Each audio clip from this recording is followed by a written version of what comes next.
Trump and Vance versus Zelensky.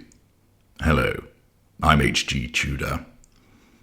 The world's press has commented extensively on the exchange that took place in the Oval Office between President Zelensky of Ukraine, President Trump of the United States, and his Vice President, J.D. Vance. It's often the case that when leaders get together, there's a lot of show, shaking of hands and smiles, and there isn't necessarily the plain speaking that actually occurred in this particular meeting. Once again, it is through the prism of narcissism and understanding the narcissistic dynamic that we have a fantastic opportunity to understand much of what went on. Irrespective of what your stance might be with regard to what you think were the rights and wrongs of what took place, either side will interpret it in a particular way. There'll be those, for instance, that think that Zelensky came with his begging bowl and expected a payout and didn't get it and therefore had a huff. And there'll be others that will believe that Zelensky's doing the very best for his country and was treated disgracefully by two supposed statesmen. Whatever your views are in respect of that, I'd invite you to try and put them to one side in understanding the dynamic between the three individuals, as this is about the narcissism that's on display. Let's have a look at the first clip before we get into analysing it. Yes, contact. Yes, but after that, he broke this ceasefire. He killed our people, and he didn't exchange prisoners. We signed the exchange of prisoners. But he didn't do it. What kind of diplomacy, JD, you are speaking about? What do you mean? I'm talking about the kind of diplomacy that's going to end the destruction of your country. Yes, but if you Mr. President, with respect, I think it's disrespectful for you to come to the Oval Office and try to litigate this in front of the American media. Right now, you guys are going around and forcing conscripts to the front lines because you have manpower problems. You should be thanking the president for trying to bring it into this conflict. Have you ever been to Ukraine that you say what problems we have? I have been to. Come once. I've actually watched and seen the stories, and I know what happens is you bring them on a propaganda tour, Mr. President. Do you disagree that you've had problems bringing people in your military? And do you think that it's respectful to come to the Oval Office of the United States of America and attack the administration that is trying to prevent the destruction of your country? A lot of questions. Let's start from the beginning. Sure. First of all. So we join the discussion whereby Zelensky is evidently explaining about some of the behaviours of President Putin of Russia. Whilst this is taking place, Trump is silent. He's appearing to listen attentively. He places his hands together as he allows Zelensky to speak, as does Vance. Vance is listening to what Zelensky has to say. It's at that point that Zelensky asks a question of Vance. What kind of diplomacy, JD, are you asking me about? It's at that point that Vance ratchets matters up and states, I'm talking about the kind of diplomacy that ends with the destruction of your country. Now, some might say that was an unnecessary remark in the context of a man that's fighting a war to prevent the destruction of his country, that it isn't necessary to say that out loud, and certainly not in a meeting between leaders. Others would say it's that kind of plain talking that is necessary at times, and perhaps that's what's necessary to be said to get Zelensky to see a particular point of view to try and bring this war to an end. As I've mentioned, we're not going to debate the ins and outs of the relevant positions, but rather look at what's happening with regard to the personalities of the individuals concerned. The observation from Vance is a provocation. It's using emotive language to talk about the destruction of your country, and with the finger pointing also, it's clear that it's provocative. It's designed to try and destabilise the attempts of Zelensky to control the meeting, with Vance needing to assert his own form of control.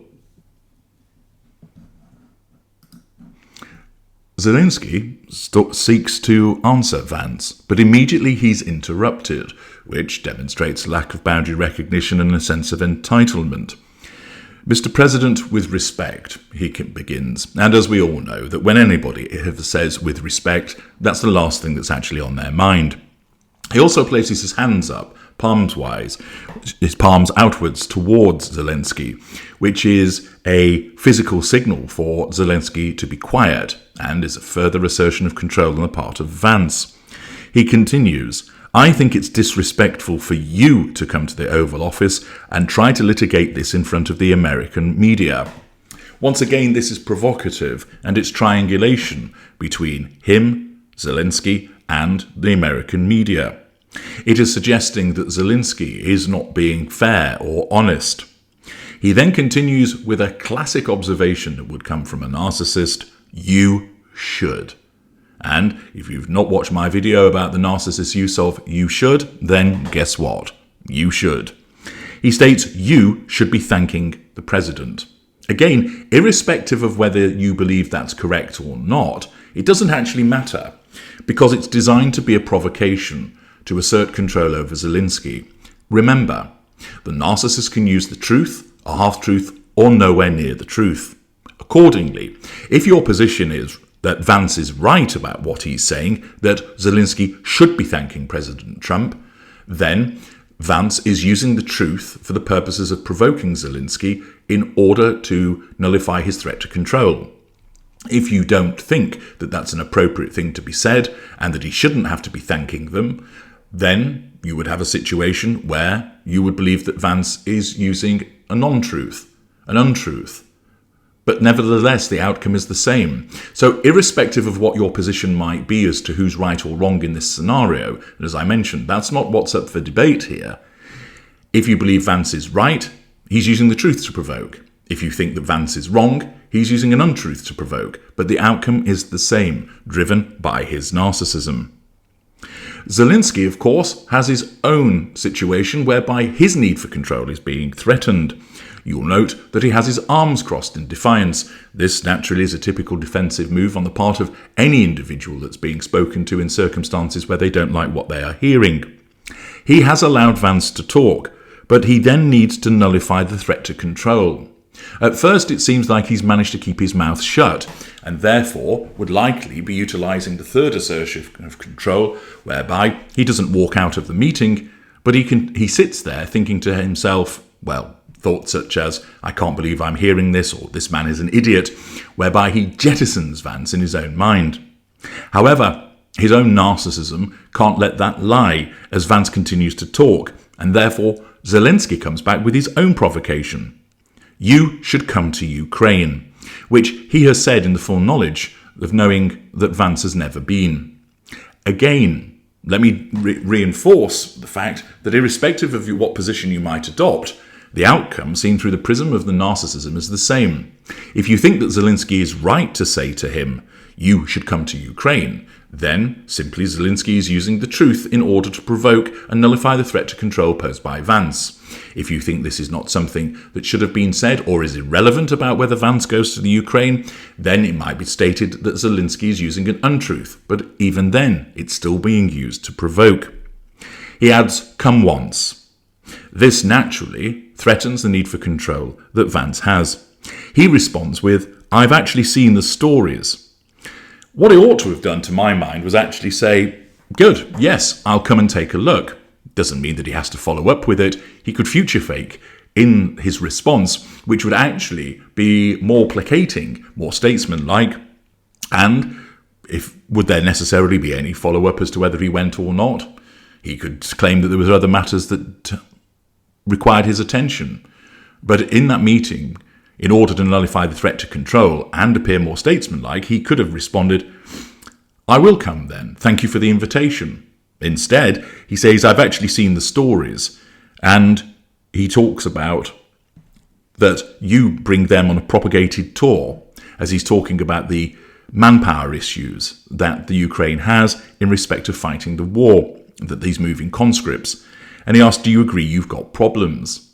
Again, this is inflammatory and provocative and is designed naturally to nullify the threat to control posed by Zelensky's question about him attending the Ukraine.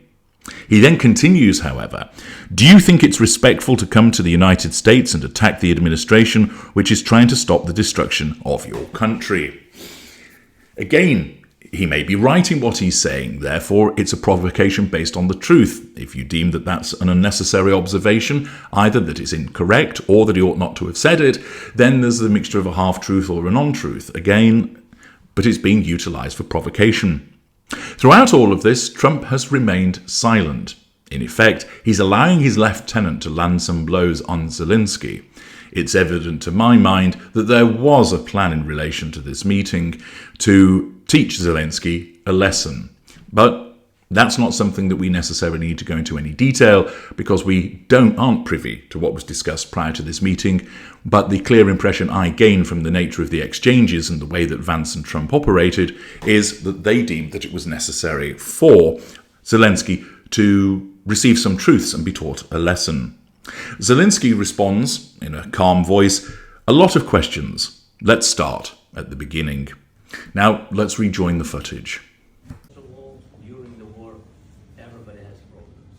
Even you, but you have nice ocean and don't feel now, but you will feel it in the future. God bless. You don't know that. God bless. You don't God know that. bless. You will not have a war. Don't tell us what we're going to feel.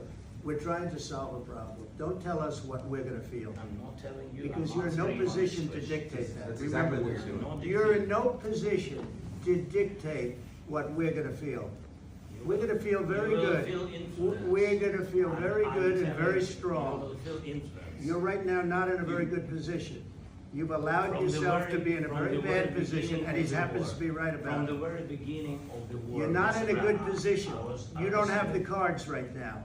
With us, you start I'm having not playing cards. But cards. right now, you I'm don't. very Yeah, you're playing serious, cards. Mr. President. You're I'm playing very cards. serious. You're I'm gambling the with the president lives of anymore. millions of people. You think- You're gambling with World War III. What do you You're think about- gambling with what do you World think War about- III. And what you're doing is very disrespectful to the country, this country. It's with back all to you. respect to you. Far more than a lot of people said they should Have have. you said thank you? We have watched the exchange between Vance and Zelensky. Zelensky has spoken in a measured tone throughout, but has lobbed his own provocations towards Vance. Vance's voice has been a little louder, but he's not been shouting, he's just been firm in his delivery, and he has repeatedly issued provocations towards Zelensky. Zelensky continues explaining and then states, "You don't feel it now, you will feel it in the future." That is the issuing of a threat. Not a threat that he will do anything, but a threat that something will happen to the United States by way of them feeling the ramifications of Russia's activity in Ukraine and more widely. Again, he might be using the truth as a provocation, or that may not have any weight whatsoever, but again is being issued as a provocation. At this juncture, it's time for the President of the United States to wade in, operating almost like a tag team after Vance has delivered some blows in wades Donald Trump. He states, "You don't know that. No, no, no. Don't tell us what we are going to feel." Again, Donald Trump's observation may be entirely accurate. You're not coming here telling us how we should be feeling about it. But notice, he doesn't make any allowance for the emotive nature of the discussion, that he's sat next to a man who, on the face of it, is seeking to defend his country against external aggression. There are others that believe that Zelensky is lining his pockets. Again, whatever your stance might be with regard to the relative positions and the rights and wrongs of the situation, what we're focusing on is the narcissistic dynamic that's taking place in this room. Trump has heard sufficient at this juncture to feel that he needs to intervene, and therefore he finds his observations, or rather the observation of Zelensky, to be a threat to control. He tells him, "You don't tell us how we are going to feel," in order to nullify the threat to control posed by what Zelensky says. He also puts his hand up, similarly utilizing a physical gesture in order to seek to silence Zelensky. You'll also note that a second after Trump does that, Vance does the same. he mirrors Trump in order to lend weight to what Trump is saying in order to seek to silence Zelensky. Nevertheless, Zelensky won't be silenced.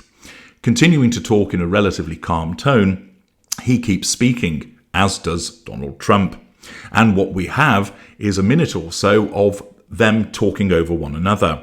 Zelensky is trying to interrupt Trump, and Trump keeps wanting to tell him, "You're not in a good position, you don't have the cards."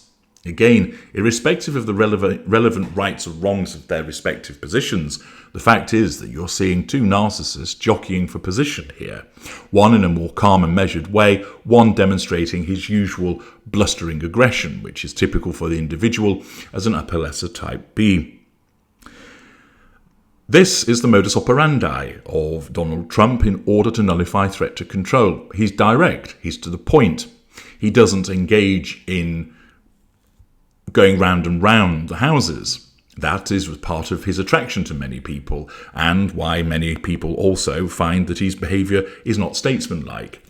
Once again, you'll form your own view as to whether you view that behaviour appropriate, but the point of it is, that is the way that he, driven by his narcissism, seeks to gain control.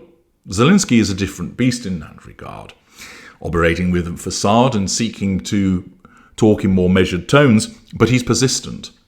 In a way, it's a little bit like a terrier dealing with a bulldog. The bulldog turns around and seeks to put him down. "You're not telling us how to feel. You're not in a good position. You don't have the cards." All very direct observations. Zelensky is more about talking and explaining, but nevertheless, he keeps nipping at Donald Trump in order to get his point across. He keeps interrupting, which shows an absence of boundary recognition on his part. Trump keeps on talking. Zelensky keeps trying to get his views in. Trump responds, "You're gambling with millions of people. You're gambling with World War III." Again, provocative language, emotive language, designed, of course, to nullify the threat to control. And there you have two contrasting styles of narcissists, but both engaging, both wanting to talk, both wanting to be heard, both wanting to ensure that they have control of the conversation, and neither is giving way. One continues to make deliberate points, the other trying to interject, and the result is that it doesn't actually allow any meaningful exchange to take place. You have two presidents jockeying for position, trying to get their views across. They may both be right with regard to their relative perspectives. They may both be wrong. But again, that's not the point here. The point is that neither are properly listening to the other. Both are entitled in wanting to get their views across, but they're doing it in slightly different styles, dependent upon the differences of their narcissism. Vance comes in and makes another provocative observation as the team tagging continues, and we're going to examine what happens next in part 2. Join me there.